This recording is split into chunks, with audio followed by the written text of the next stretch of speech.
नमस्कार दोस्तों। आज मैं आपके लिए एक बहुत ही इंटरेस्टिंग टॉपिक लेकर के आई हूँ, सूक्ष्मजीवी। ये हमारे दोस्त हैं या शत्रु है? तो आज की जो वीडियो है वो बाइलिंगुअल माध्यम में रहेगी। हम इंग्लिश में भी और हिंदी में भी दोनों में कवर करेंगे। ये वाला खास तौर से ये जो टॉपिक है बहुत ही इंपॉर्टेंट है हर तरीके के कम्पिटिटिव एग्जाम के लिए, ना ही just UPSC. In fact PCS, SSC, कोई भी आप स्टेट लेवल एग्जाम कुछ भी आप दें, इस वाले सेक्शन से यानी कि हेल्थ एंड डिजीजेस, हेल्थ और बीमारी वाले सेक्शन से हर जगह सवाल पूछा जाता है। चलिए आज हम एक ही क्लास में इसके सारे कंसेप्ट्स को जल्दी जल्दी से देख लेंगे, क्या है, किस तरीके से होता है, क्या चीज़ें होती हैं और क्या टर्मिनोलॉजीज होती हैं। तो सबसे पहले हम अपनी चर्चा शुरू करेंगे सूक्ष्म जीवियों से ही, यानी कि माइक्रो ऑर्गेनिज्म किसको कहा जाता है। यहाँ पर आप देख रहे हैं ये जो जितने भी सभी के सभी सूक्ष्म जीवी हैं। तो पहले इनकी डेफिनेशन जान लेते हैं कि सूक्ष्मजीवी होते क्या है। तो जैसा कि आपको नाम से ही पता चल रहा है, सूक्ष्म यानी कि बहुत ही छोटे होते हैं एंड जीवित मतलब ये कोई लिविंग, किसी हम एक ऑर्गेनिज्म की बात कर रहे हैं। तो माइक्रो ऑर्गेनिज्म, माइक्रो मतलब जीवित है, ठीक है, ऑर्गेनिज्म जीवित है, और माइक्रो है, माइक्रो का मतलब है ये इतने छोटे हैं 10⁻⁻⁶। आप जानते हैं कि 1 मिलीमीटर जो है वो होता है 0.001 मीटर। इसको भी आप अगर 1000 हिस्सों में बांट दें तब आपका 1 माइक्रोमीटर बनता है। तो इतने छोटे होते हैं कि ये हमें अपनी नंगी आंखों से यानी कि नेकेड आई से दिखाई नहीं देते हैं। इसीलिए इनको देखने के लिए हमें माइक्रोस्कोप, मैग्नीफाइंग ग्लास या फोल्ड स्कोप की ज़रूरत पड़ती है। यहाँ पे मैं थोड़ा ध्यान आपका खींचना चाहूँगी फोल्ड स्कोप पर। एक्चुअली एनसीईआरटी ने अपना जो करिकुलम है वो रिवाइज किया है इसी साल क्यूरियोसिटी का। उसमें यहाँ पर एक फोल्ड स्कोप ये इंस्ट्रूमेंट को इंट्रोड्यूस किया गया है। ये बहुत ही एक अच्छा साधन है आम जनता तक साइंस पहुंचाने का। ये अगर आप बाज़ार में जाके खरीदेंगे तो आपको 500-600 रुपये तक में मिल जाएगा, और इसको अगर आप अपने कैमरा के साथ क्लब कर देंगे तब इसकी जो मैग्निफिकेशन पावर है, जितना आप इसको बड़े स्तर पे देख सकते हैं, वो बिल्कुल इसी तरीके की मिलेगी जैसे कि आपको एक माइक्रोस्कोप के अंदर मिलती है। तो इन सब चीज़ों का यूज़ करके हम इन सूक्ष्म जीवियों को देख सकते हैं बड़ा करके। अब बात कर लेते हैं कि ये सूक्ष्मजीवी असल में पाए कहाँ पे जाते हैं। तो ये हमारे हर तरफ है, हर जगह है, हवा के अंदर है, पानी में है, मिट्टी में है, समुद्र के तले में है। इनफैक्ट अगर आप स्पेस में भी जाएंगे वहाँ पर भी बैक्टीरियाज पाए गए हैं। तो ये हर जगह है, हमारे शरीर के अंदर में भी है। जैसे कि आप जानते होंगे कुछ कुछ जो बैक्टीरिया होते हैं वो उनको अच्छा बैक्टीरिया यानी कि गुड बैक्टीरिया बोला जाता है। वो हमारे गट हेल्थ में यूज़फुल होते हैं, खाना पचाने के लिए यूज़फुल होते हैं। इस सब की हम बात करेंगे। मैंने कहा यूज़फुल होते हैं मतलब हमारे मित्र हैं, लेकिन बहुत सारी सिचुएशन हम जानते हैं ऑलरेडी कितनी बीमारियां इनकी वजह से होती हैं, तो ये शत्रु भी हैं।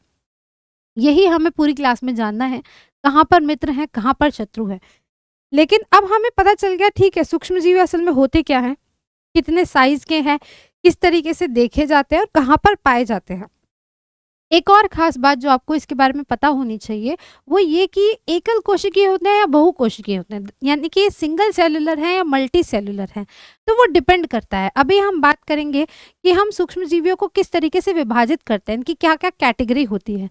इनमें से 2 कैटेगरी होती हैं, प्रोटोजोआ और बैक्टीरिया।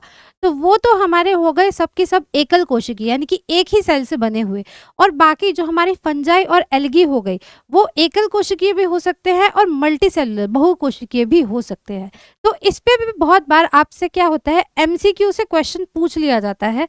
आपको ऑप्शन में 4 नीचे माइक्रो ऑर्गेनिज्म दे देंगे और पूछेंगे इनमें निम्नलिखित में से कौन सा एकल कोशिकीय है या नहीं है।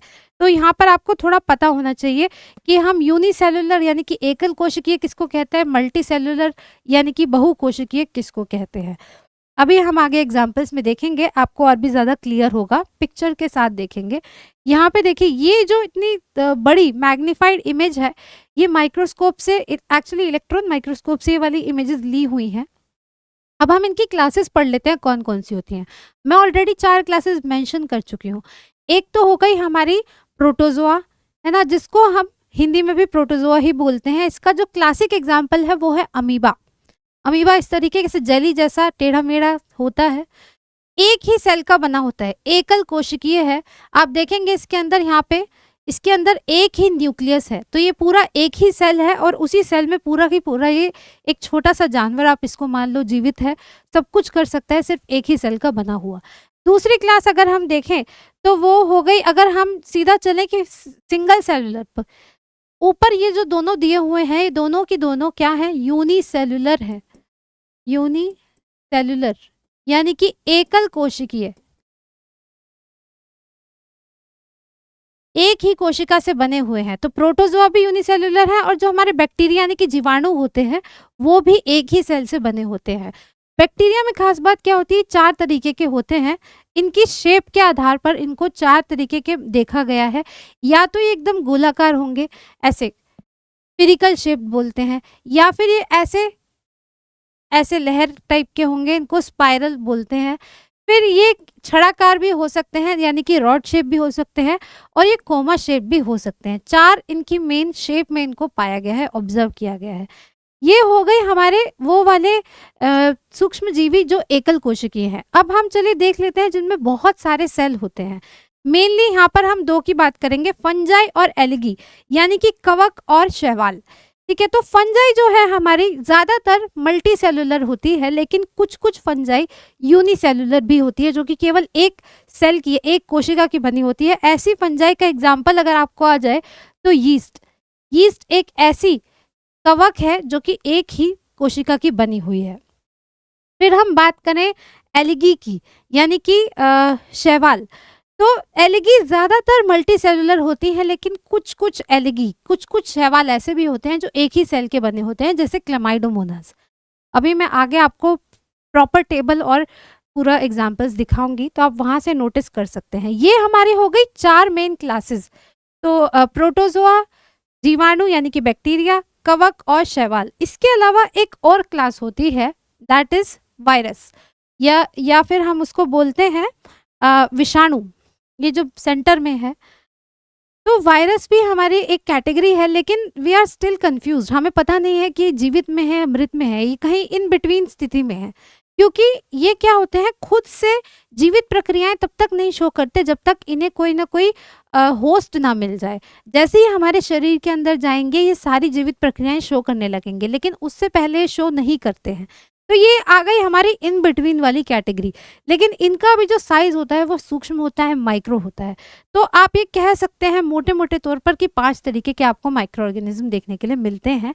लेकिन हम यहाँ पर केयरफुल रहेंगे, क्योंकि वायरस यानी कि विषाणुओं का जो क्लासिफिकेशन क्राइटेरिया है वो इन बिटवीन है, लिविंग और डेड के कहीं इन बिटवीन।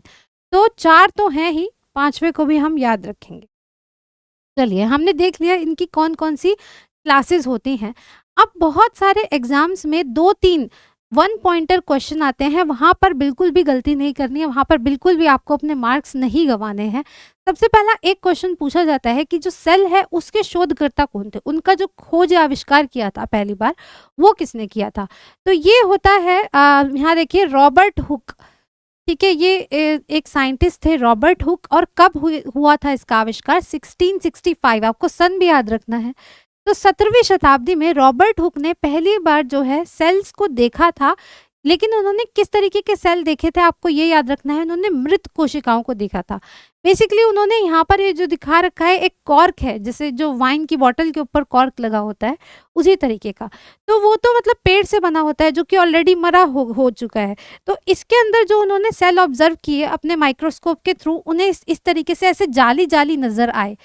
इसमें एक कंपार्टमेंट को इन्होंने बोल दिया सेल। ठीक है, तो रॉबर्ट हुक जो हैं वो एक्चुअली उन्होंने पहली बार देखा और इनको नाम भी दिया। तो आपको एक क्वेश्चन दूसरे तरीके से भी पूछ सकते हैं कि कोशिका, ये नाम किसने दिया, अगेन रॉबर्ट हुक। लेकिन यहाँ पे ये ध्यान रखना है कि इन्होंने जो सेल देखे थे वो मृत थे, डेड थे। तो एक्चुअली में जो फर्स्ट लिविंग सेल ऑब्जर्व किया गया था वो किया था एंटोइन वॉन ल्यूवेनहॉक ने, करीब उसी टाइम 1665 के ही आसपास। तो इसीलिए इसी सवाल को दूसरे वे में पूछा जा सकता है कि माइक्रोबायोलॉजी के जनक या फादर कौन है। तो वहां पर आपको जवाब देना होगा Antoine van Leeuwenhoek, not Robert Hooke. तो ये दूसरा आपसे यहाँ पे 2 मेन क्वेश्चन पूछे जाते हैं। ठीक है, तो वो भी 1660s में ही। Antoine van Leeuwenhoek Dutch scientist थे। कभी कभी ये भी एक आध जगह क्वेश्चन आया हुआ है कि माइक्रोग्राफिया नाम की बुक के ऑथर कौन थे। तो वो रॉबर्ट हुक ने लिखी थी जब उन्होंने पहली बार मृत कोशिकाओं को ऑब्जर्व किया था अपने बनाए हुए माइक्रोस्कोप से, तो उन्होंने इस माइक्रोग्राफिया नाम की बुक में सूक्ष्म जीवियों के बारे में मेंशन किया था और जो इन्होंने देखा था उसकी फोटो भी वहां पर लगाई थी। तो ये हो गए पॉसिबल सवाल आपसे जो इस टॉपिक पे पूछे जा सकते हैं। चलिए आगे बढ़ते हैं। अब मैं ये आपको टेबल एक शो कर रही हूँ जिसमें आपको इन सभी पांचों क्लास के थोड़े थोड़े एग्जाम्पल्स, कौन कौन से माइक्रो ऑर्गेनिज्म, 3-4 आपको पता होने चाहिए क्योंकि इस पे हमेशा एमसीक्यू आते हैं। घबराए नहीं, इस वाले क्लास के लास्ट में हम 20 एमसीक्यू भी सॉल्व करेंगे ताकि आपको आइडिया लग जाए किस तरीके से क्वेश्चन यहाँ से पूछे जाते हैं। ठीक है, तो इसको हम जरा ध्यान से देखेंगे। तो ये हो गए प्रोटोजोआ जिसका मैंने आपको पहला ही एग्जाम्पल दिया था, अमीबा एक सेल का होता है, तो सिंगल सेल एकल कोशिकीय। ठीक है, दूसरा हो गया हमारा प्रोटोजोआ में दूसरा जो एग्जाम्पल है वो हो गया पैरामीशियम का। इसको याद करने का तरीका देखिए, आप यहाँ पे देखिए, इसको बड़ा करके यहाँ दिखाया हुआ है। अगर आप देखें तो ये क्या है, एकदम जूते की सोल टाइप का नजर आता है, इसको पैरामीशियम बोलते हैं। ठीक है, ये चलने के लिए यानी कि मूवमेंट के लिए इसके बॉडी के साइड में ऐसे छोटे छोटे फाइबर्स निकले होते हैं जिनको हम सीलिया बोलते हैं। तो चलने के लिए सीलिया का यूज करते हैं। और ये जो अमीबा होते हैं ये भी एक ही सेल के बने हुए हैं और ये पूरा एक ही सेल है। देखिए यहाँ पर एक जो है केंद्रक या एक न्यूक्लियस आपको नजर आ रहा है, एक ही पूरा सेल है, उसी का ही पूरा जीव बना हुआ है। अमीबा पे भी यहाँ देखिए, यहाँ है केंद्रक और ये पूरा एक ही सेल है। ठीक है, तो ये दोनों हो गए सिंगल सेलुलर। अमीबा चलने के लिए इन टेढ़े मेढ़े हाथ पैरों का यूज करता है। इसको ये किसी भी शेप में बना सकता है। ठीक है, इनको सूडोपोडिया बोलते हैं। तो अमीबा जो है सूडोपोडिया के थ्रू चलता है। ये दोनों ही एग्जाम्पल हो गए हमारे प्रोटोजोआ के। ठीक है, चलिए आगे बढ़ते हैं। अब हम बात करते हैं शैवाल की यानी कि एल्गी की। तो मैंने आपको बताया था जो शैवाल होते हैं वो एकल कोशिकीय भी हो सकते हैं, बहुकोशिकीय भी हो सकते हैं। दोनों का एक एक एग्जाम्पल हम यहाँ पर देख लेते हैं। तो यहाँ पे देखें, इसको बड़ा करके यहाँ दिखा रखा है। ये जो आपको दिख रहा है ना कंप्यूटर के माउस जैसा, ऐसा कुछ दिख रहा होगा और ये टेंटिकल टाइप के निकले हुए हैं इसमें से, ऐसा दिखाई देता है, इसको बोलते हैं क्लमाइडोमोनास। और अगेन यहाँ पर आप देखें एक ही बड़ा सा इसका केंद्रक है, तो ये भी एक ही सेल का बना हुआ है। तो ये ऐसा शैवाल है जो एक ही सेल से बना हुआ है, क्लमाइडोमोनास। और इन स्ट्रक्चर्स को बोला जाता है फ्लजेला। फ्लजेला से क्या करता है, ये मूव करता है, इसकी टांगों की तरह समझ लीजिए, इससे मूव कर सकता है। जैसे यहाँ पर जो पैरामीशियम था वो सिलिया के थ्रू मूव कर रहा था या फिर अमीबा सूडोपोडिया के थ्रू मूव कर रहा था। ये डिफरेंट एक स्ट्रक्चर होते हैं फ्लजेला, उनके थ्रू मूव करते हैं। ठीक है, अब हम एक एग्जाम्पल देख लेते हैं एक ऐसे शैवाल का जो कि एक से ज्यादा कोशिका का बना हुआ है यानी कि मल्टी सेलुलर है। तो उसका एग्जाम्पल हमारा हो गया स्पाइरोगायरा या स्पिरुलिना। ये दोनों ही, ये देखिए यहाँ पे क्या है, ऐसे घुमावदार है ना। और ये क्या है, ये वाला जो पर्टिकुलर एक माइक्रो ऑर्गेनिज्म, एक सूक्ष्मजीवी जो दिखा रखा है, ये बहुत सारे सेल से बना हुआ है, एक से ज्यादा सेल से बना हुआ है। ठीक है, ये कुछ एग्जाम्पल्स हैं, आपको मालूम होने चाहिए। चलिए और अब देख लेते हैं कुछ फंगस के यानी कि कवक के एग्जाम्पल देख लिए जाएं। कवक आपने अपनी डे टू डे लाइफ में ऑब्जर्व की हुई है। फॉर एग्जाम्पल, अगर आप कोई ब्रेड का टुकड़ा लेकर पड़ा छोड़ दें ऐसा ही थोड़ी सी नमी की जगह में, और जहाँ पर थोड़ी गर्माई उसको मिल रही हो, आप देखेंगे उसके ऊपर फफूंदी उगाती है हरे हरे कलर की। वही होते हैं हमारे कवक या फंजाई। तो पहला हम वही वाली ब्रेड मोल्ड ही पढ़ रहे हैं जो ब्रेड के ऊपर लग जाती है। उस अगर हरी हरी फफूंदी को अगर आप लेंस लेकर देखेंगे तो आपको ये देखिए, यहाँ पे एक ब्रेड का टुकड़ा है। ठीक है, और इसके ऊपर लेंस लगाकर एक पार्ट यहाँ से दिखा रखा है जो हरा हो गया है। तो इसके ऊपर इस तरीके के क्या है, फाइबर टाइप के उग आते हैं जिनके ऊपर यहाँ पे ऐसे आपको सैक मिल जाएंगे। ठीक है, तो इस तरीके की आपको फंगी लगी हुई इसके ऊपर कवक नजर आता है। और ये क्या है, ये मल्टी सेलुलर है। ठीक है, ये एक से ज्यादा सेल से बना हुआ है। एक और एग्जाम्पल देख लेते हैं फंजाई का, वो हो गया मोल्ड या फिर पेनिसिलियम एस्परजिलस। ये भी एग्जाम्पल है हमारा बहुकोशिकीय कवक का। ठीक है, तो ये मल्टी सेलुलर हो गए, ये भी सब मल्टी सेलुलर।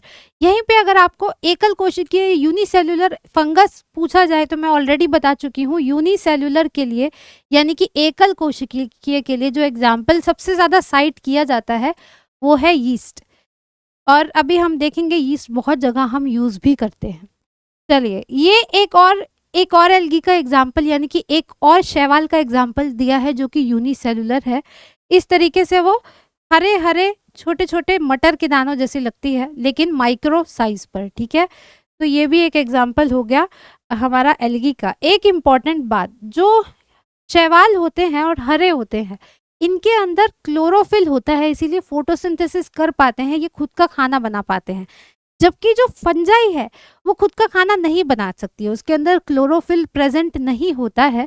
तो ये क्या करती है, ज़्यादातर क्या होते हैं, ज़्यादातर डेड या डिकेइंग ये ऑर्गेनिक मैटर के ऊपर फीड करती है। जैसे कि यहाँ पे ब्रेड के ऊपर लग गई फंगस, बहुत जगह आपको लगी नजर आ जाएगी। खेतों में जाएंगे, हो सकता है बहुत बार फंगस गेहूं के ऊपर लग जाती है। कितनी बार हम देखते हैं लेदर के शूज़ के ऊपर फंगस लग जाती है। मशरूम जिसको हम खाते हैं, अगेन अ टाइप ऑफ कवक या फंगस, क्या होता है, डेड या डीकेइंग वुड के ऊपर लग गई है। तो फंगस यानी कि जो कवक हैं वो अपना खाना नहीं बना सकते, इसीलिए उनको जहाँ मिल जाए वो वहीं पर लग कर अपना खाना लेना शुरू हो जाते हैं। जबकि एल्गी या फिर जो शैवाल हैं वो अपना खुद का खाना बना सकते हैं, ठीक है। बस शैवाल जो होते हैं वो आपको पानी में मिलेंगे, क्योंकि फोटोसिंथेसिस के लिए you need water in most cases. ये आपको पानी में मिलेंगे ज़्यादातर, उनको वाटर चाहिए, उनको सनलाइट चाहिए खाना बनाने के लिए। चलिए, अब एक लास्ट कैटेगरी जो हम ऑलरेडी डिस्कस कर चुके हैं, बैक्टीरिया यानी कि हमारे जीवाणु। मैंने आपको ऑलरेडी बताया था कि ये 4 अलग अलग साइज के होते हैं। आपने देख लिया अलग अलग शेप के, एक हो गए गोलाकार, ये हो गए कोमा शेप, ये हो गए छड़ाकार और ये हो गए लहराने वाले यानी कि स्पाइरल शेप। और बैक्टीरिया जितने भी होते हैं वो सभी के सभी एकल कोशिकीय होते हैं यानी कि यूनिसेलुलर, एक ही सेल के बने हुए होते हैं। इसमें बिल्कुल भी कंफ्यूज नहीं होना है। यहाँ पर आपको इलेक्ट्रॉन माइक्रोस्कोप इमेजेस दिखाई हुई है। ये इन वाले बैक्टीरिया को कोकस बोला जाता है। कोकस मीन्स स्फेरिकल, तो इसी से ही इनका नाम पड़ा है। यहाँ देखें जो पर्पल कलर का आपको नजर आ रहा है ये छड़ाकार है, रॉड शेप है। ये वाला जो पर्टिकुलर बैक्टीरिया है जो दिखा रखा है यहाँ पे, ये है सैल्मोनेला टाइफी, जिसकी वजह से टाइफाइड होता है, ठीक है। तो अगेन एक ही सेल है ये, इसके ऊपर बहुत एमसीक्यू आते हैं, तो मैं इसीलिए यहाँ पर ज़्यादा टाइम ले रही हूँ ताकि आप समझ जाएं। आगे देख लेते हैं हमारी 5th क्लास जो कि अनडिसाइडेड है, यानी कि हमारे विषाणु वायरसेस। जो यहाँ पर दिखा रखा है वो है बैक्टीरियोफेज, और भी बहुत सारे तरीके के होते हैं। यहाँ पर एडिनो वायरस दिखा रखा है, ठीक है। तो इनको क्या चाहिए, मेज़बान चाहिए, होस्ट चाहिए जिसकी बॉडी में जा करके जीवित प्रक्रियाएं दिखा सके। उससे पहले ये एकदम मृत जैसे बिहेव करते हैं, इनका कोई एग्जिस्टेंस, अकेला खुद का वजूद नहीं होता है। तो ये हमने सारे मोटे मोटे तौर पर जितने भी हमारे सूक्ष्म जीवी होते हैं 5 तरीके के, क्या कैटेगरी है, क्या नाम हो सकते हैं, कितने सेल होते हैं, सब हमने डिस्कस कर लिया। अब हम जानते हैं कि हम इन सूक्ष्म जीवियों से किस तरीके से कनेक्टेड हैं, हम क्या इनसे कनेक्शन शेयर करते हैं। तो इस सवाल का जवाब देने के लिए आप एक एक्सपेरिमेंट कर सकते हैं। आप मान लीजिए कुछ भी ब्रेड का टुकड़ा लेकर के उसको बाहर रख दीजिए, या फिर कोई भी एक फल लेके, मान लीजिए एक संतरा है जो बहुत ओवर राइप हो गया, ज़रूरत से ज़्यादा पक गया है, अब आप उसको बाहर पड़ा छोड़ दो 3-4 दिन के लिए, आप क्या देखोगे, उसके ऊपर इस तरीके से ग्रीन ग्रीन यहाँ पर आउटग्रोथ हो गई, ठीक है, ये फफूंदी सी हुई आई है, तो इसके ऊपर फंगस लग जाती है अपने आप। तो ये कहाँ से आ गई, एक्चुअली ये हवा से आ रही है, क्योंकि हवा में फंगस के क्या होते हैं, छोटे छोटे पोर्स होते हैं, उनको जैसे ही खाना और मॉइस्चर मिलता है वो उसके ऊपर जाकर ग्रोथ करने शुरू कर देते हैं, उसको खाना शुरू कर देते हैं, ठीक है। तो we are connected with microorganism in this way, they are everywhere around us, हवा में भी हैं वो, हम इनसे घिरे हुए हैं चारों तरफ से, ठीक है। तो ये हो गया आपका आंसर कि हम किस तरीके से माइक्रो ऑर्गेनिज्म के साथ कनेक्टेड हैं। How did they come in contact with the food, ये मैंने आपको ऑलरेडी बता दिया। ये कहाँ पे, इस केस में वो हवा से आ गए, है ना, क्योंकि जो कवक हैं हमारे, कवक क्या होते हैं, मैंने आपको ऐसे दिखाया था बना करके, जो ब्रेड मोल्ड होती है ना। तो यहाँ पे अगर आप एक इसके फाइबर को बनाएं, इसके अंदर बहुत सारे छोटे छोटे पोर्स होते हैं। ये क्या करता है, समय के साथ अपनी सेल वॉल को शेड कर देता है और इन पोर्स को आसपास बिखेर करके हवा में फैला देता है। जैसे ही इन पोर्स को कोई खाने की चीज़ मिलती है या कोई डेड और ऑर्गेनिक मैटर मिलता है, उसके ऊपर जाके ये फैलना शुरू करते हैं। इस तरीके से ये फैलते हैं, हमारे चारों तरफ हवा में मिल जाएँगे। अब एक सवाल जो बहुत आता है वो आता है खाद्य संरक्षण यानी कि फूड प्रिजर्वेशन। क्योंकि अगर ये खाने पे लगकर खराब कर सकते हैं, so we have to be careful, right? हमें अपने खाने को ढंग से रखना होगा, प्रोटेक्ट करके रखना होगा इन माइक्रो ऑर्गेनिज्म से। तो खाद्य संरक्षण की बहुत सारी विधियां होती हैं। फॉर एग्जाम्पल, अगर आप अचार में देखें, बहुत सारा नमक होता है, तो वहां पर नमक जो होता है, नमक होने की वजह से, नमक के प्रस्तुति, उस नमक की प्रेजेंस की वजह से माइक्रोब्स उसके ऊपर ग्रो नहीं करते हैं। उसी तरीके से आप मुरब्बे में देखेंगे तो बहुत सारी चीनी पड़ी होती है, तो चीनी होने की वजह से वहाँ पर भी माइक्रो ऑर्गेनिज्म ग्रो नहीं करते हैं। तो ये कुछ तरीके हो गए। यहाँ पर यही बता रखा है कि जो पिकल्स हो गया, मुरब्बास हो गया, उनमें माइक्रो ऑर्गेनिज्म का ग्रोथ नहीं होता है, सूक्ष्म जीवियों का ग्रोथ आसानी से नहीं होता है। तो उसका यही रीज़न है कि जो नमक और चीनी है वो इस एज अ प्रिजर्वेटिव एक्ट करते हैं और खाने को खराब होने से बचाते हैं, इन माइक्रो ऑर्गेनिज्म की रीच से बचाते हैं। लेकिन असल में माइक्रो ऑर्गेनिज्म उतने बुरे नहीं हैं। बहुत सारी सिचुएशन ऐसी है जब ये हमारे दोस्त होते हैं। तो चलिए एक बार ध्यान से पढ़ते हैं कि कहाँ कहाँ हमारे दोस्त होते हैं। सबसे पहला आता है उपघटक, यानी कि इसको इंग्लिश में बोलते हैं डिकम्पोजर्स। ठीक है, अब डिकम्पोजर्स क्या होते हैं इसका मैं आपको एक अभी हम पढ़ेंगे। यहाँ पर इस केस में बायोगैस की बात की गई है। पहले बायोगैस पढ़ते हैं क्या होता है। जैसे मान लीजिए हमारे घर से हर रोज हाउस होल्ड वेस्ट निकलता है, खाना इतना सारा जो ऑर्गेनिक मैटर है वो पानी में हमारे घर से वेस्ट जाता है, सीवेज में, गटर में चला जाता है पानी। अब उस पानी के अंदर कितना कुछ है, हमारा खाने वाला, जो खाने को धोया हमने, कुछ खाने के छिलके विलके हो गए उसमें भी चले जाते हैं, बहुत सारा ऑर्गेनिक मैटर पानी के अंदर जाता है ना।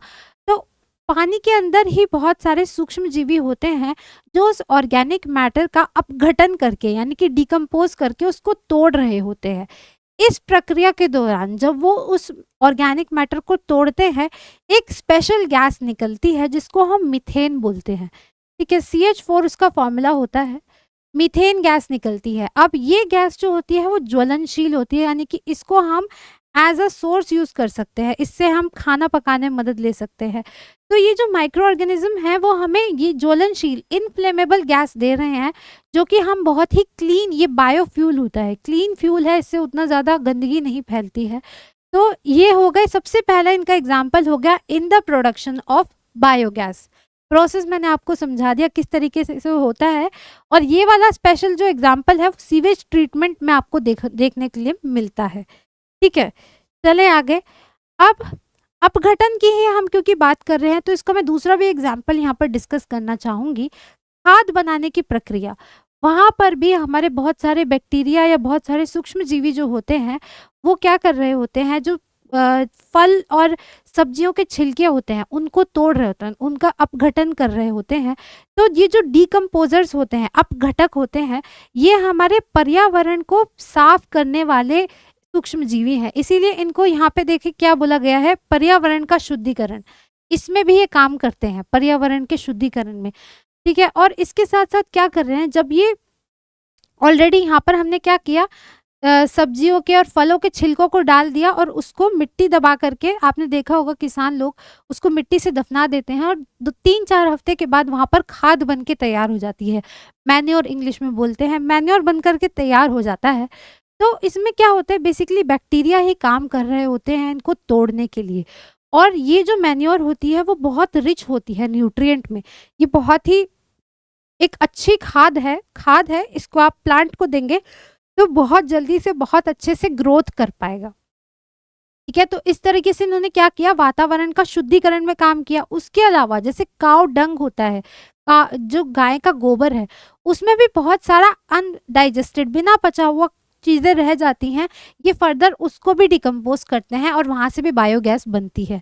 ठीक है, तो बायोगैस और मैन्योर, बायोगैस और खाद दोनों ही ये बनाते हैं और एनवायरनमेंट के शुद्धिकरण में भी ये काम करते हैं।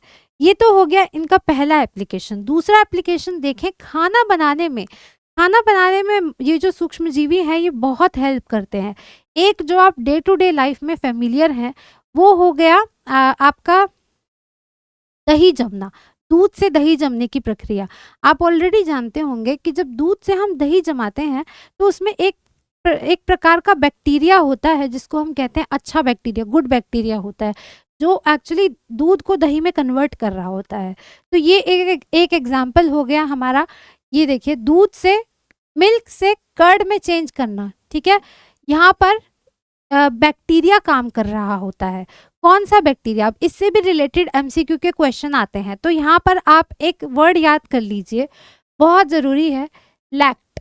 ये वर्ड याद कर लीजिए, लैक्ट वहाँ पर यूज होगा जहाँ पर भी मिल्क, दूध से रिलेटेड कोई भी टर्म आएगी, लैक्ट एक वर्ड याद कर लीजिए। अब मैं आपको बताती हूँ इसका क्या फ़ायदा है। दूध आपने देखा होगा पीने में मीठा लगता है ना, क्योंकि उसके अंदर एक शुगर होती है, उस शुगर का नाम होता है लैक्ट। आपको याद हो गया, उस शुगर का नाम होता है लैक्टोज, ठीक है। अब दूध के अंदर अगर आप बैक्टीरिया डाल दें तो उससे क्या जम जाएगी? दही जम जाएगी। उस बैक्टीरिया का नाम क्या होता है? उस बैक्टीरिया का नाम होता है लैक्टोबैसिलस। लैक्टोबैसिलस बैक्टीरिया नामक बैक्टीरिया, जो कि दूध से दही जमाने में मदद करता है। और इस प्रक्रिया के दौरान ये बैक्टीरिया क्या करता है? एक एसिड प्रोड्यूस करता है जिसका नाम होता है लैक्टिक एसिड। अब यहाँ देखिए, लैक्ट हर जगह आ रहा है, तो लैक्ट अगर आपको एक बार याद हो गया तो ये तीनों ही आपको याद हो गए, ठीक है। तो ये लैक्टिक एसिड यानी कि अम्ल प्रोड्यूस कर रहा है, इसी की वजह से दही जो है हमें खट्टी लगती है खाने में, क्योंकि ये उसके अंदर जो बैक्टीरिया है वहाँ पर अम्ल प्रोड्यूस कर रहे होते हैं, जो कि होते ही खाने में खट्टे हैं। चलिए और देख लेते हैं इसके अलावा और क्या क्या कहाँ कहाँ पे यूज होते हैं। अब एक किण्वन की, इसको किण्वन की प्रक्रिया बोला जाता है, यानी कि फर्मेंटेशन इसको बोला जाता है इंग्लिश में। तो इसमें एक तो हो गया दही जमाना, कर्डलिंग। दूसरा हो गया यहाँ पर देखिए कुछ जैसे अगर आपने खाया होगा, कोरियन एक डिश होती है किमची, तो वहाँ पर भी वो क्या करते हैं? कैबेज को फर्मेंट कर देते हैं, क्योंकि उसमें बहुत प्रोबायोटिक्स होते हैं, तो उसमें बैक्टीरिया होते हैं जो कि हमारे गट के लिए, हमारे पेट के लिए अच्छे होते हैं। तो ये पिकल का एग्जाम्पल है, इसमें होते हैं प्रोबायोटिक्स। अगेन खाने में, इसके अलावा बहुत इंपॉर्टेंट है, आपको ये भी मालूम होना चाहिए, कुछ ऐसे कवक होते हैं, यानी कि फंगस होती है, जो जैसे कि हम ब्रेड बनाने में उसका यूज़ करते हैं। मैंने आपको बताया था एकल कोशिकीय यीस्ट। यीस्ट को हम क्या करते हैं? हम ब्रेड बनाने में यीस्ट का इस्तेमाल करते हैं। तो जब हम ब्रेड के लिए आटा गूंथते हैं, उसमें थोड़ा सा चीनी और थोड़ी सी यीस्ट डाली जाती है। यीस्ट क्या करती है? चीनी को तोड़ करके कन्वर्ट कर देती है अल्कोहल में, शराब में, और उसके साथ साथ एक गैस निकालती है, कार्बन डाइऑक्साइड, ठीक है। तो इसीलिए ये जो यहाँ पर ब्रेड दिखाई हुई है, अगर आप इसको काटेंगे तो ब्रेड में आपको छेद नजर आते हैं, तो वो छेद उसी लिए होते हैं क्योंकि जो ये यीस्ट है वो किण्वन की प्रक्रिया के दौरान, फर्मेंटेशन के दौरान क्या कर रही होती है? गैस रिलीज कर रही होती है, और उस गैस से हमारा जो भी खाना होता है, जितने भी हमारे केक हो गए, पेस्ट्रीज हो गई, जो फ्लफी वाली चीज़ें होती है, फ्लफीनेस, वो इसी वजह से आती है क्योंकि वो कार्बन डाइऑक्साइड गैस निकालते हैं। ये भी बहुत इंपॉर्टेंट है, ठीक है। अगेन बियर, अल्कोहल, ये सब भी यीस्ट की मदद से ही बनाया जाता है, ठीक है। तो ये हो गया खाने में इनका एप्लीकेशन। देख लेते हैं दही एवं ब्रेड का बनना, ये हमने पढ़ लिया अच्छे से। इससे रिलेटेड एक दो क्वेश्चन जो है वन लाइनर के, वो ये आ जाते हैं कि फर्मेंटेशन यानी कि किण्वन की प्रक्रिया ये किसने डिस्कवर की थी? तो इसका आंसर है लुईस पास्चर। लुईस पास्चर को आप 2-3 जगह पढ़ेंगे एक्चुअली। पास्चराइजेशन एक मेथड होता है जिससे दूध को प्रिवेंट किया जाता है, उसको बहुत हाई टेम्परेचर पे गर्म कर देते हैं और फिर अचानक से उसको ठंडा कर देते हैं ताकि उसके अंदर बैक्टीरियल ग्रोथ ना हो, उसको बोलते हैं पास्चराइज्ड मिल्क। और यही वो मिल्क है जो हम पैकेज्ड मिल्क बाजार से खरीद के लाते हैं, वो ऑलरेडी पास्चराइज्ड होता है। अगर हम उसको ना भी उबाले, ऐसे ही पी लेते कच्चा भी, तो भी वो हानिकारक नहीं होता क्योंकि वो ऑलरेडी पास्चराइज्ड है। तो लुईस पास्चर के 2 जगह योगदान आप पढ़ेंगे, इससे रिलेटेड क्वेश्चन भी आ सकते हैं। तो 1857 में फर्मेंटेशन यानी कि किण्वन की प्रक्रिया, ये इसका डिस्कवरी की गई थी लुईस पास्चर के द्वारा। चलिए, और सूक्ष्म जीवों का वाणिज्यिक उपयोग हमने पढ़ लिया ऑलरेडी, अल्कोहल बनाने में, ब्रेड बनाने में लार्ज स्केल पर, ठीक है। अब एक और जगह जो है माइक्रो ऑर्गेनिज्म या सूक्ष्म जीवी हमारे दोस्त होते हैं, कहाँ पर? नाइट्रोजन स्थिरीकरण में, नाइट्रोजन फिक्सेशन में। अब ये क्या होता है, देखिए यहाँ पर एक प्लांट है ना। हमने देखा है कि जो वातावरण में जो हमारा एटमॉस्फेयर है उसमें गैसेस का कोई कॉम्पोजिशन होता है ना, तो उसमें 78% वातावरण में क्या होती है? नाइट्रोजन गैस होती है।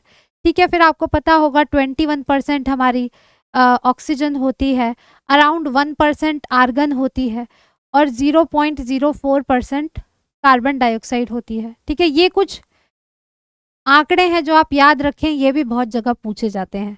Anyways, coming back to nitrogen स्थिरीकरण, तो ये जो प्लांट्स होते हैं ना, ये जो प्लांट्स हैं ये डायरेक्टली एटमॉस्फेयर से नाइट्रोजन को एब्जॉर्ब नहीं कर सकते हैं।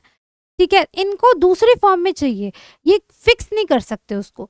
तो कुछ कुछ बैक्टीरिया होते हैं जो इनको मदद करते हैं। यहाँ पे अगर आप इनकी जड़ों को ध्यान से देखेंगे, इनकी जड़ों में ना यहाँ पर इस तरीके से गांठें पड़ी हुई हैं।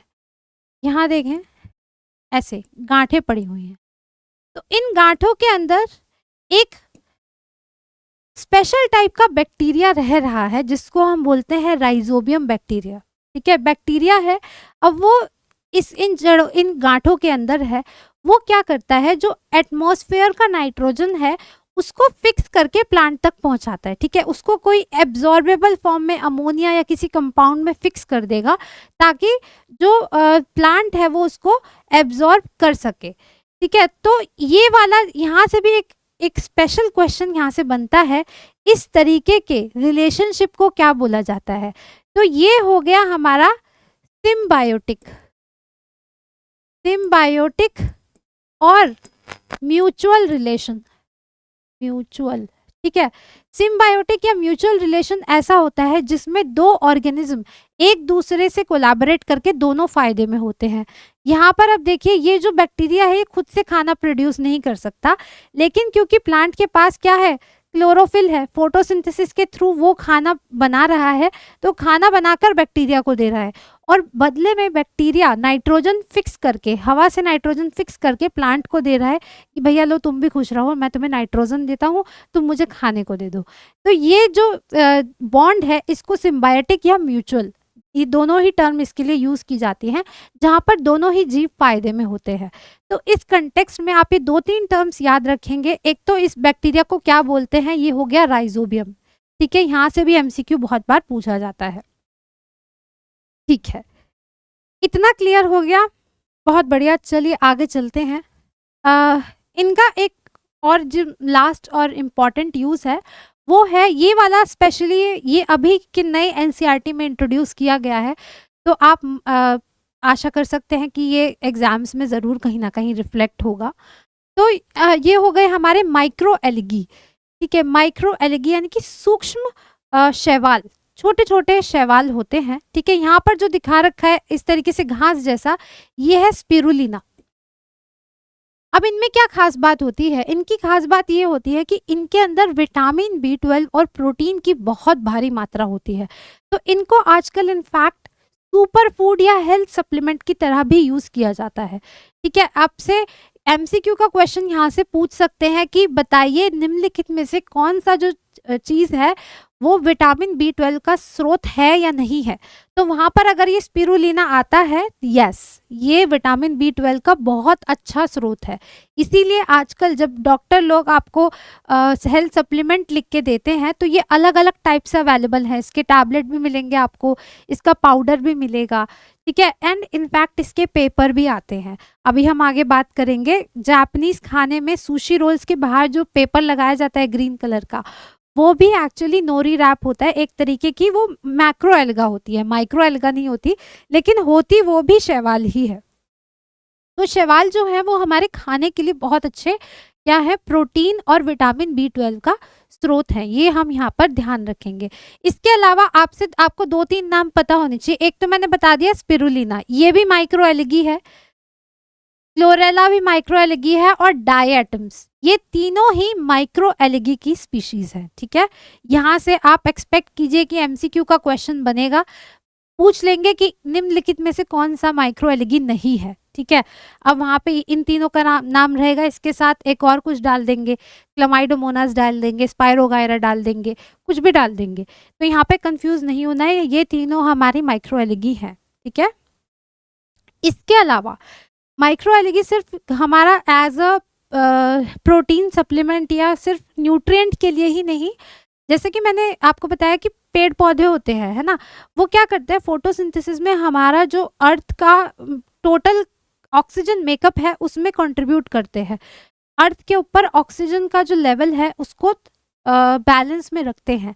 माइक्रो एलगी जो है अर्थ के ऊपर जितना भी ऑक्सीजन अवेलेबल है उसका लगभग आधा जो परसेंटेज है वो माइक्रो एलगी बनाते हैं एक्चुअली, ठीक है। तो ये इस पर्सपेक्टिव से भी बहुत इंपॉर्टेंट है कि ये ऑक्सीजन सप्लाई के लिए यूजफुल है और मोर देन हाफ अर्थ का आधे से ज़्यादा oxygen supply actually micro algae से ही आता है, ठीक है। फिर उसके अलावा ये क्या करते हैं, अब ये भी एक तरीके के सूक्ष्म जीव हैं और ये पानी में उग रहे हैं, तो ये कहाँ से खाना खाते हैं, ऑब्वियसली जो भी ऑर्गेनिक फूड वाटर के अंदर डिजोल्व होता है, तो अगेन ये भी बायोफ्यूल बनाते हैं।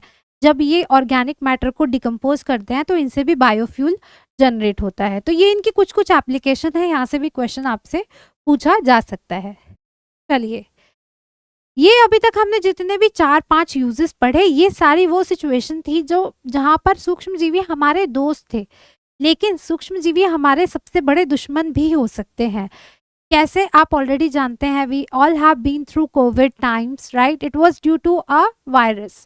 तो अलग अलग बीमारियां अलग अलग रोगाणुओं की वजह से होती हैं। सो रोगाणु आपको वर्ड पता होना चाहिए, इसको इंग्लिश में बोला जाता है पैथोजन, यानी कि डिजीज कॉजिंग ऑर्गेनिज्म। जिस ऑर्गेनिज्म की वजह से डिजीज हो रही है, बीमारी हो रही है, उनको बोला जाता है रोगाणु, ठीक है।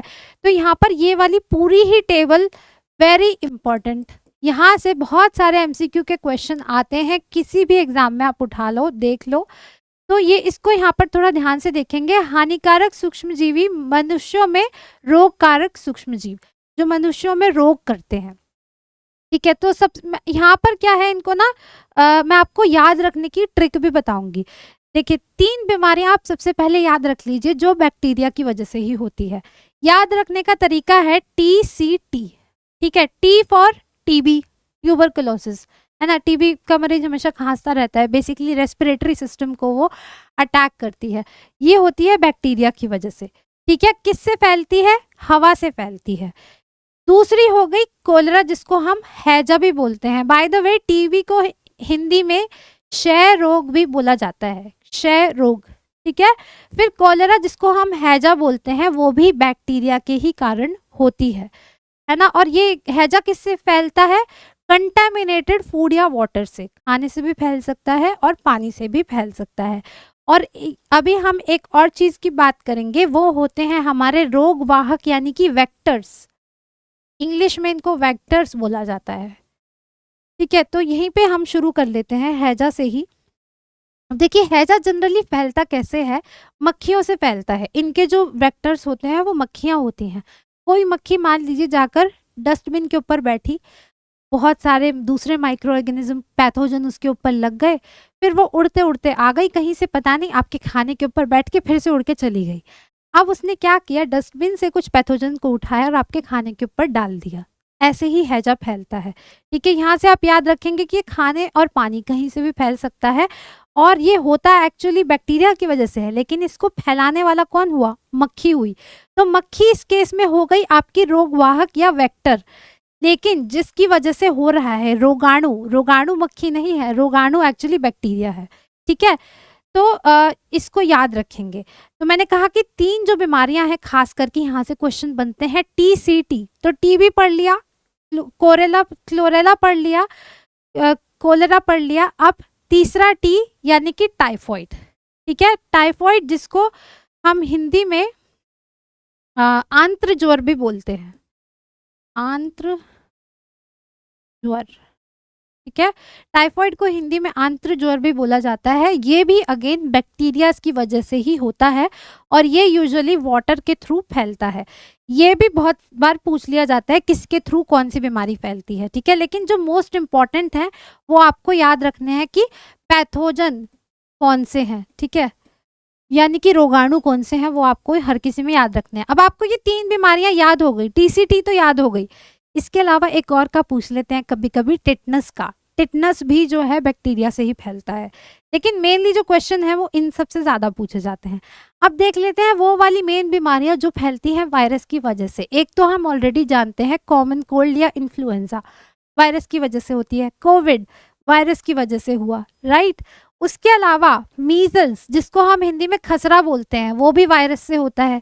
चिकन पॉक्स, चिकन पॉक्स जिसको हम छोटी माता भी बोलते हैं, जिसमें पूरे शरीर पे छोटे छोटे दाने निकल आते हैं, वो भी हमारी वायरस से होती है। पोलियो, हमारा पल्स पोलियो ड्रॉप कितना बड़ा एक अभियान चला है भारत में, चलता आया है काफी पुराने टाइम से, अगेन वो भी वायरस की वजह से होता है, ठीक है।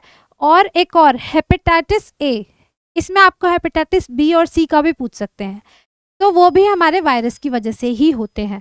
तो इन चारों को याद रखेंगे, measle, chicken pox, polio and hepatitis. इनके जो पैथोजन है यानी कि रोगाणु है वो वायरस होते हैं। इसके अलावा आपसे एक दो और पूछे जाते हैं, जैसे मलेरिया का पूछते हैं।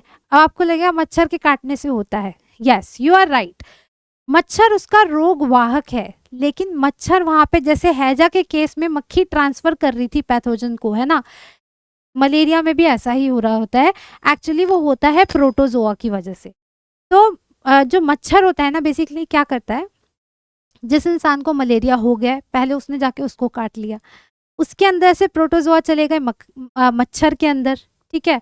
अब वो जाके दूसरे हेल्दी इंसान को काट लेगा जिसको मलेरिया नहीं था, अब वो प्रोटोजोआ उसके अंदर ट्रांसफर हो गए, ठीक है।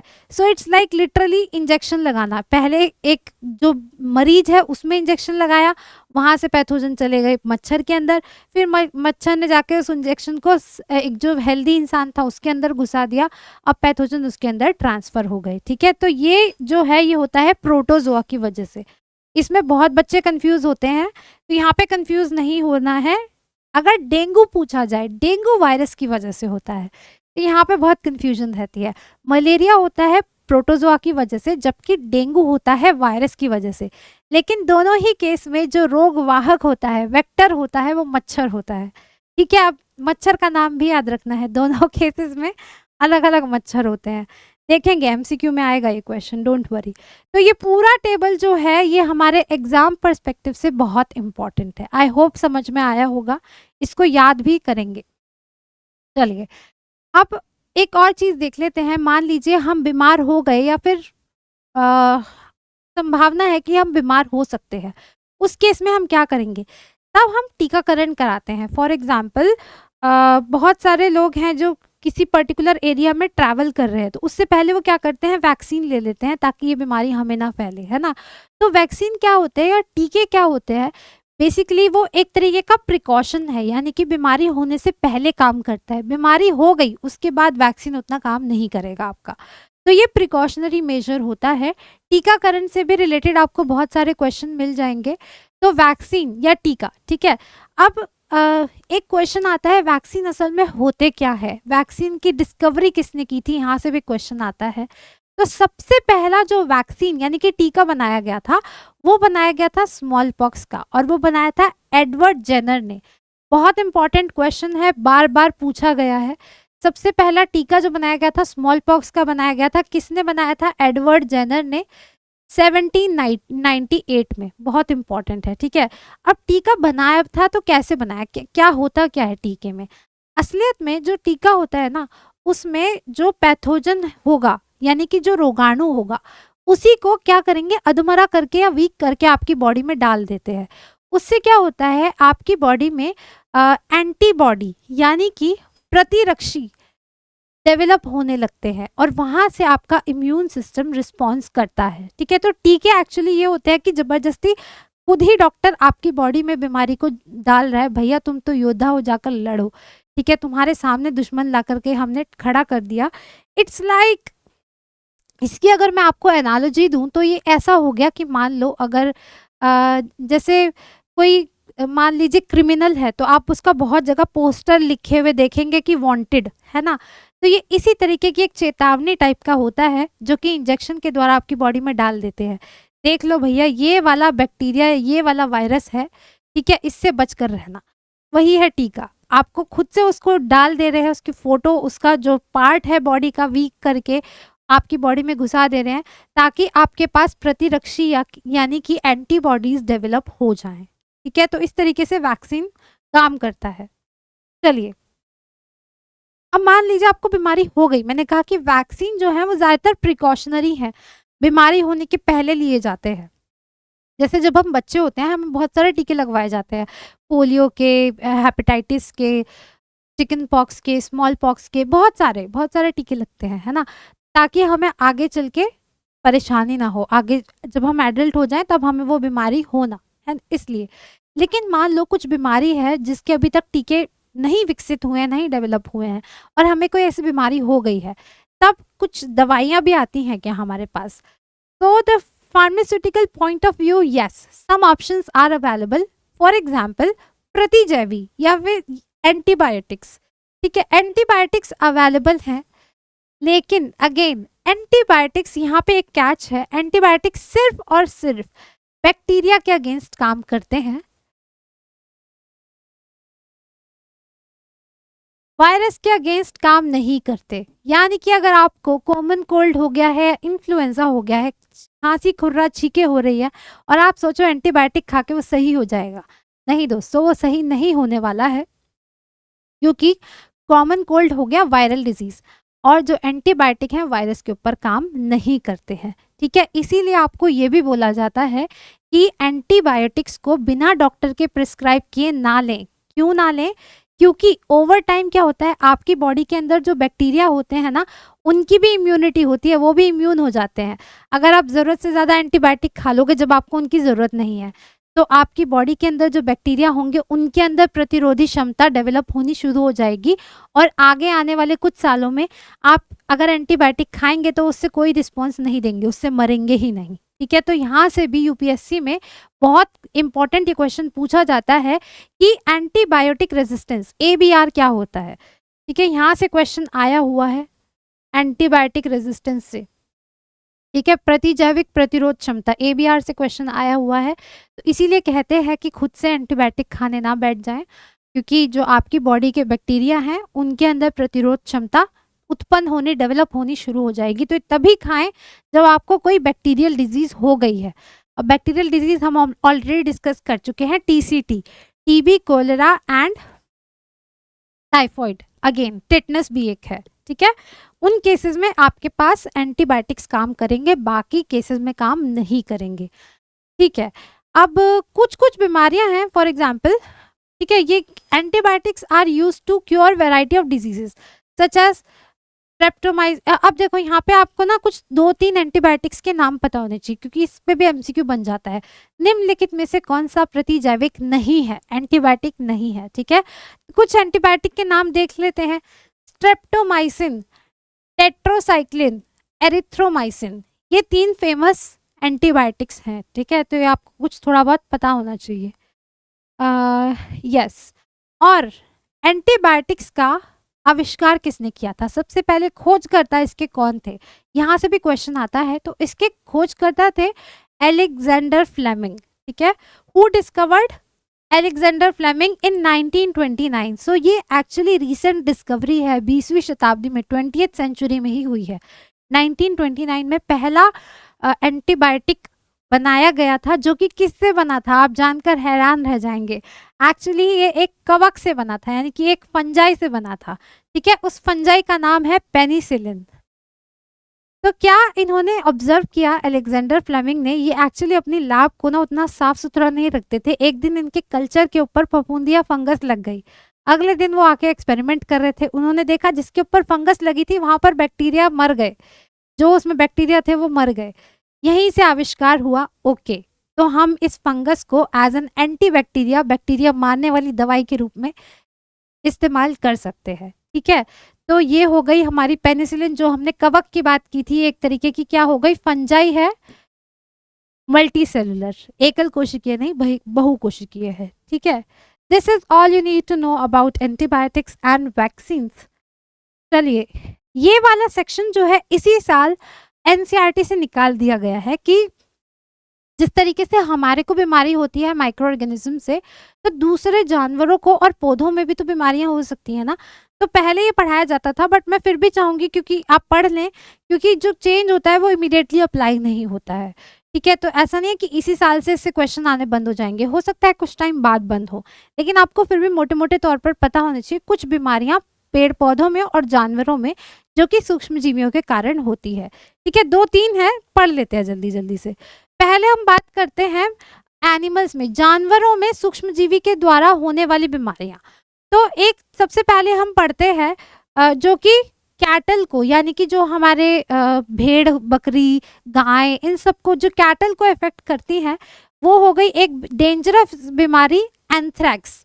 एंथ्रैक्स होती है बैक्टीरिया से, again it's a bacterial disease but it is found in animals, जानवरों में होती है। ठीक है, इसको जो बैक्टीरियम जिस बैक्टीरिया की वजह से होती है, उस बैक्टीरिया का नाम है बैसिलस एंथ्रेसिस। यहीं से एंथ्रेसिस से ही एंथ्रैक्स इसको बीमारी को नाम मिला है।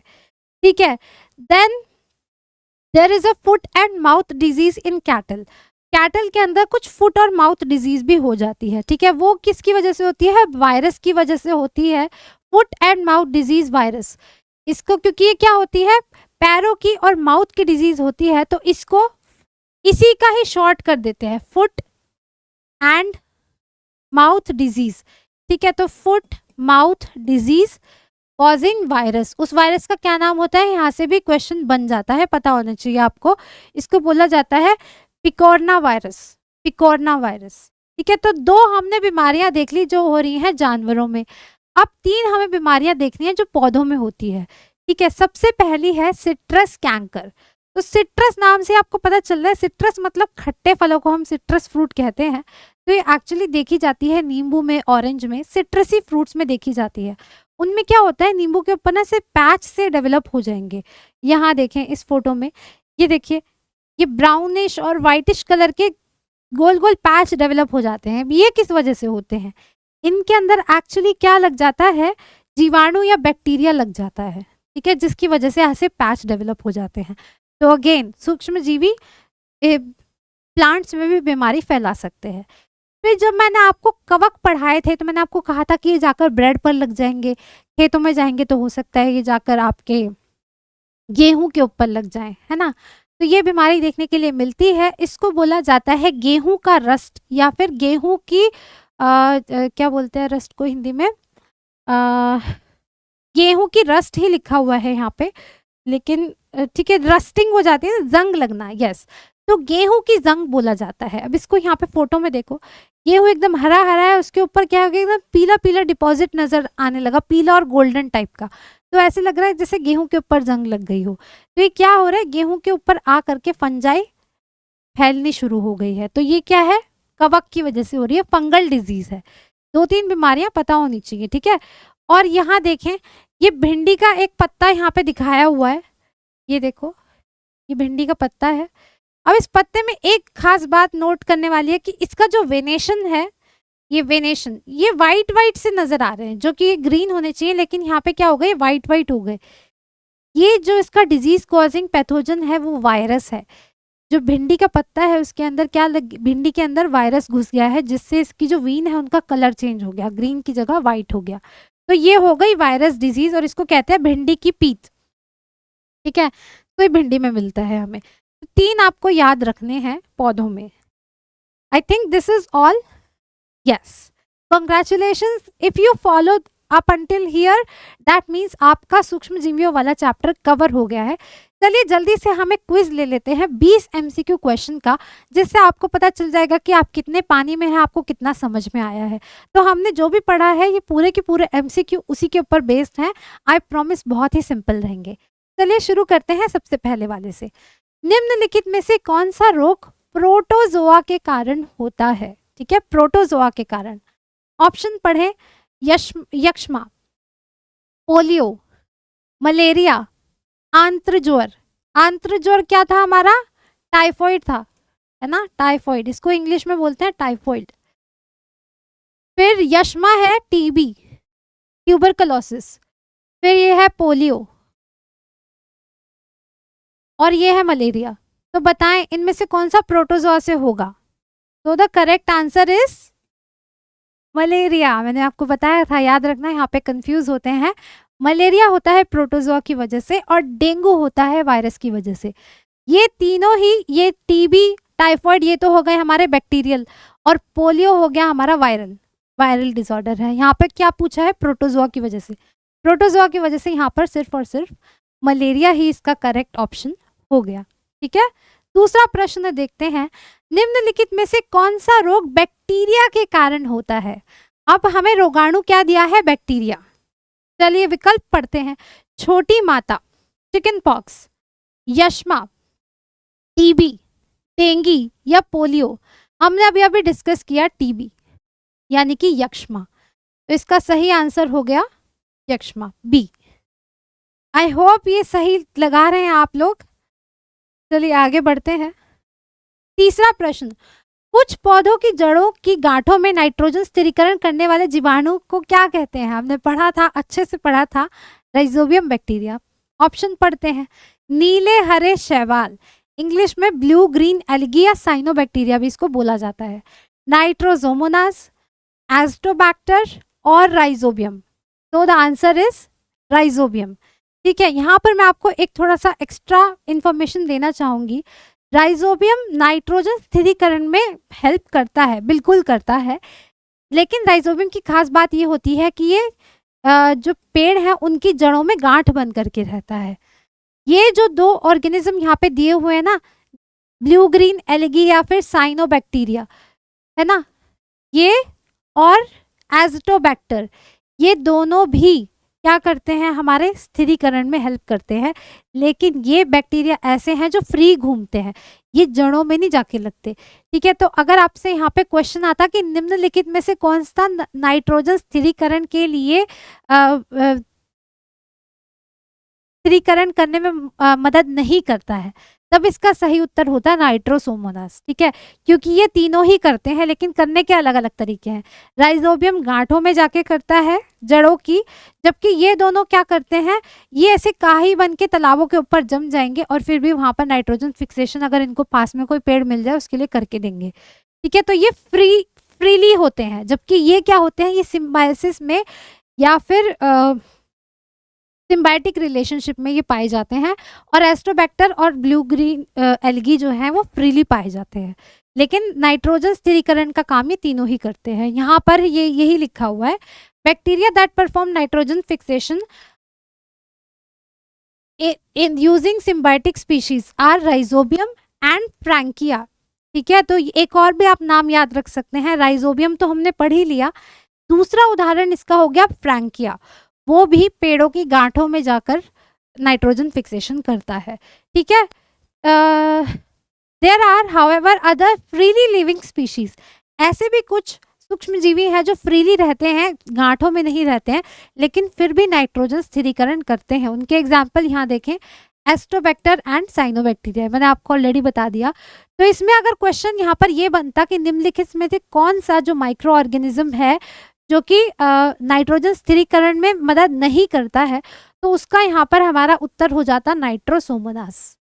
ठीक है, अब देखिए एक ही क्वेश्चन को बहुत तरीके से पूछा जा सकता है, तो यहाँ पर कंफ्यूज बिल्कुल भी नहीं होना है। चलिए चौथा क्वेश्चन देखते हैं। डेंगू को नियंत्रित करने के लिए एहतियाती कदम उठाने के लिए हमें निम्नलिखित में से किसके प्रजनन को रोकना होगा? तो आपसे पूछा है कि डेंगू का वाहक कौन है, वेक्टर कौन है? ठीक है, एडीज मच्छर, पिस्सू, आग की चींटियां, एनोफिलीज मच्छर। तो यहाँ पर भी अगेन स्टूडेंट्स कंफ्यूज होते हैं। जो डेंगू है वो होता है हमारा एडीज मस्कीटो से, ठीक है, और मलेरिया जो है वो होता है एनोफिलीज से। तो इन दोनों को याद रखेंगे, यहाँ पे कंफ्यूज नहीं होना है।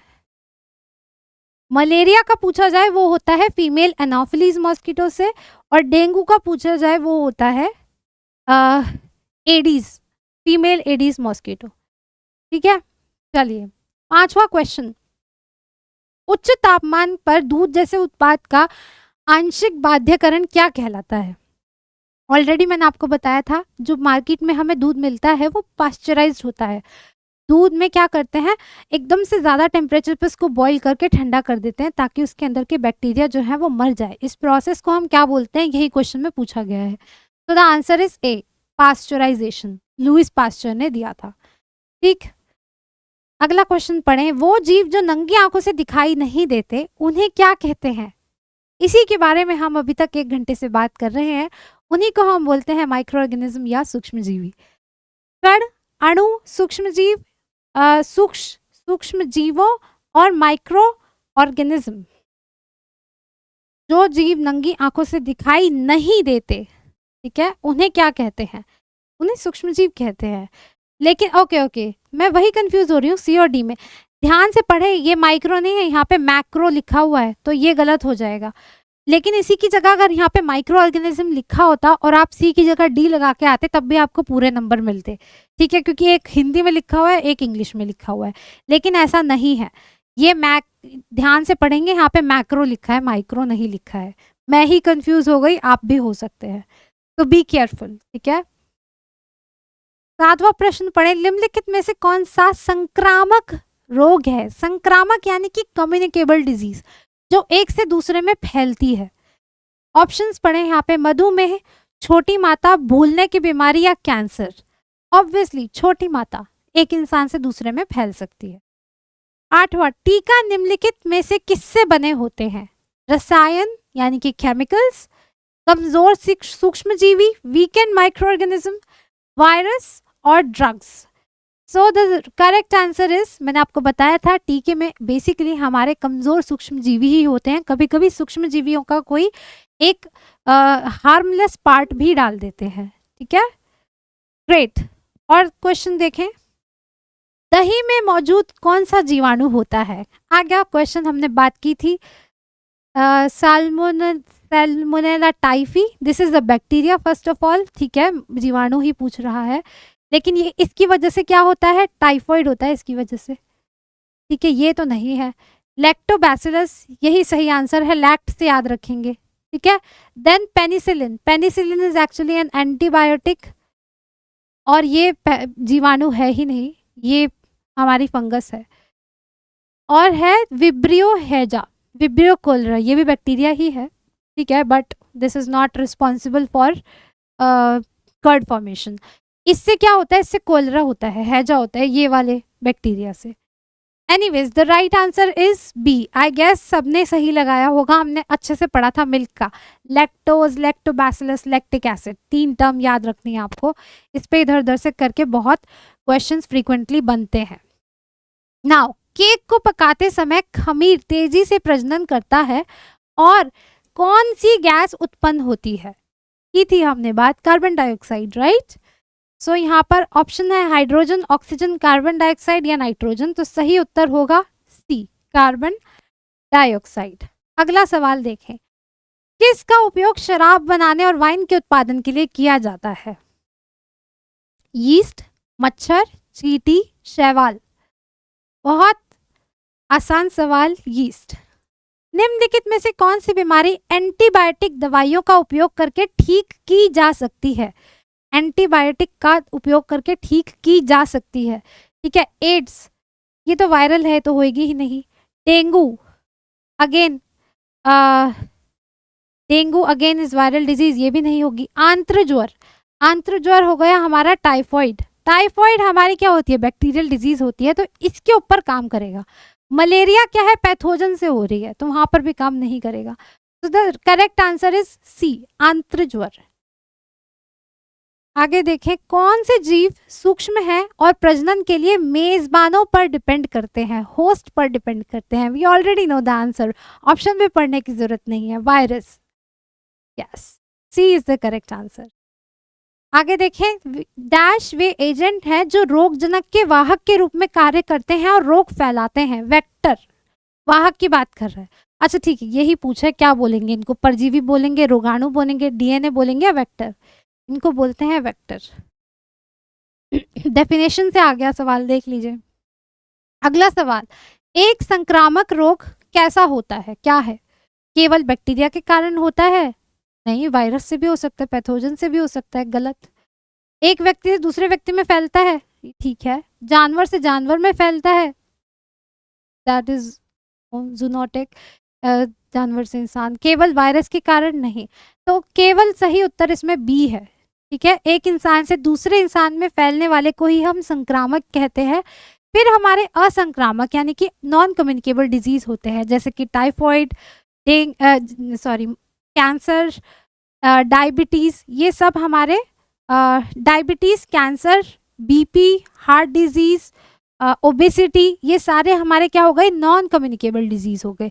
यहाँ से भी क्वेश्चन बनता है, डायबिटीज किसकी वजह से, किसकी कमी की वजह से होती है? So the answer is insulin.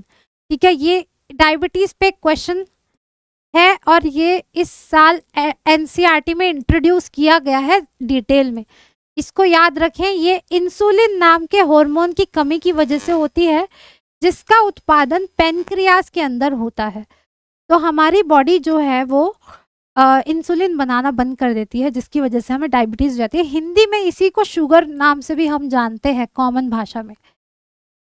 तो एक्चुअली क्या होती है, इंसुलिन का प्रोडक्शन कम हो जाने की वजह से क्या होता है, मान लीजिए हमारे जो सेल हैं वो एक ताले की तरह है और इंसुलिन जो है वो चाबी है। ठीक है, जैसे ही इंसुलिन जाके सेल पर लगती है वो खुल जाता है और उसके अंदर चीनी जानी शुरू हो जाती है। अब मानिए चाबी नहीं है, चीनी अंदर जा नहीं पा रही है, तो चीनी हमारी क्या होगी, ब्लड में ही रह जाएगी। ठीक है, इसीलिए हम कहते हैं शुगर हो गई, यानी कि ब्लड की शुगर इंक्रीज होना शुरू हो जाती है और इससे और दूसरी बीमारियां होती है। आपको ब्लाइंडनेस हो सकती है, आंखें खराब हो सकती हैं, है ना, बहुत सारी बीमारियां हो सकती है। तो यही होता है, डायबिटीज इंपॉर्टेंट है, ये आ सकता है एग्जाम में। ये संक्रामक रोग नहीं है, एक से दूसरे में नहीं फैलता और ये होता है इंसुलिन की कमी की वजह से। ठीक है, इंसुलिन कहाँ बनता है, पेनक्रियाज में बनता है। जनरली जब लोगों को हो जाता है डायबिटीज तो उनको इंसुलिन के शॉट्स दिए जाते हैं, कृत्रिम रूप से इंसुलिन को प्रोड्यूस करके उनकी बॉडी में इंजेक्शन दिए जाते हैं इसको कंट्रोल में करने के लिए। अगला क्वेश्चन देखिए, निम्नलिखित में से कौन सी खाद्य संरक्षण की विधि नहीं है, फूड प्रिजर्वेशन की प्रोसेस नहीं है? नमकीन, सॉल्ट ऐड करना, सुखाना, ड्राई कर देना, नमकीन बनाना, इसको मिठास भी लिख सकते थे, शुगर ऐड करना, ये सब के सब तो है, लेकिन उबालना नहीं है। उबालना एक्चुअली पास्चराइजेशन में होता है, बहुत जल्दी से टेम्परेचर को बढ़ा देना। तो सी इज नॉट खाद्य संरक्षण की विधि, वो नहीं है। ठीक है, निम्नलिखित में से कौन सा कथन खाद्य संरक्षण से संबंधित नहीं है? फिर से फूड प्रिजर्वेशन पे क्वेश्चन है। क्षय या खराब होने का रोकथाम, ये तो ऑलरेडी हम रोकथाम की बात कर रहे हैं, तो खाद्य संरक्षण से तो रिलेटेड है ही। शेल्फ लाइफ में कमी, चलो ठीक है आगे पढ़ते हैं। वायुरोधी सीलिंग, सीलिंग करना, air tight, obviously this is done for food preservation. भविष्य में उपयोग के लिए भंडारण, तभी हम प्रिजर्वेटिव्स ऐड करते हैं, तो ये भी है भैया हमारा खाद्य संरक्षण से रिलेटेड। सही उत्तर हो गया बी, शेल्फ लाइफ में कमी, ये हमारे खाद्य संरक्षण से रिलेटेड नहीं है। 18वां प्रश्न देखें, निम्नलिखित में से कौन सा किण्वन की प्रक्रिया द्वारा उत्पन्न नहीं होता है? किण्वन यानी फर्मेंटेशन। फर्मेंटेशन में इनमें से क्या प्रोड्यूस नहीं होता है? हमने ऑलरेडी पढ़ा था, ब्रेड, अल्कोहल, कर्ड, ये हम प्रोड्यूस करते हैं फर्मेंटेशन से। यहाँ देखें, पनीर, दूध, दही, शराब, ये तो हमें ऑलरेडी पता है। ठीक है, दूध, दूध नहीं होता है किण्वन की प्रक्रिया से, पनीर भी होता है। पनीर अगेन, पनीर के लिए भी हमें लैक्टोबैसिलस बैक्टीरिया चाहिए, तो इसका सही उत्तर यहाँ पर हो गया हमारा बी, दूध जानवरों से होता है, किण्वन की प्रक्रिया से नहीं होता है। चलिए 19वां क्वेश्चन, सिट्रस कैंकर नामक पादप रोग किस वजह से होता है? हमने 3 पढ़े थे, सिट्रस कैंकर, भिंडी का पीत पढ़ा था और हमने पढ़ा था व्हीट रस्ट, राइट, जिसमें से सिट्रस कैंकर था जो बैक्टीरिया की वजह से हो रहा था, रिमेंबर। तो द करेक्ट आंसर इज जीवाणु। लास्ट सवाल देखें, निम्नलिखित में से कौन सा रोगाणु हैजा का कारण बनता है? कोलेरा के लिए कौन सा बैक्टीरिया रिस्पॉन्सिबल है? रोगाणु, पैथोजन, नॉट द बैक्टीरिया। मैंने आंसर ऑलरेडी बोल दिया, रोगाणु इज पैथोजन। तो पैथोजन हमारा वायरस हो सकता है, बैक्टीरिया हो सकता है, प्रोटोजोआ हो सकता है। यहाँ पर देखें क्या दे रखा है, बैक्टीरिया, प्रोटोजोआ, कुकुरमुत्ता वायरस। तो हैजा जो है वो हमारा बैक्टीरिया से होता है, यानी कि जीवाणु से। क्या नाम होता है उस बैक्टीरिया का? Vibrio cholerae. इससे भी क्वेश्चन आ सकता है, नाम पूछ सकते हैं आपसे, ठीक है। यहाँ पे तो आपको देख के ही पता चल जाएगा, इसके नाम में ही कोलेरा आ रहा है, तो यही सही उत्तर है, vibrio cholerae. This was all. I hope it was easy for you and you enjoyed it. If you did, then congratulations. क्योंकि इस पूरे सेशन में आपने ये एक बहुत ही इम्पॉर्टेंट टॉपिक जो है वो पूरा कवर कर लिया है। अगर ये वीडियो आपके लिए यूज़फुल है तो प्लीज़ हमें थम्स अप दें, हमारी वीडियो को लाइक करें, कमेंट में बताएं अगर आप कुछ और दूसरा टॉपिक पढ़ना चाहते हैं इसी तरीके से जल्दी जल्दी से विद MCQs, देन हम वो टॉपिक आपके लिए ईजी टू अंडरस्टैंड लैंग्वेज में लेकर के आएंगे। इसी के साथ आज के लिए मैं बाय बाय बोलती हूँ, फिर से आऊँगी। I will see you soon again with a new and interesting content. Bye bye.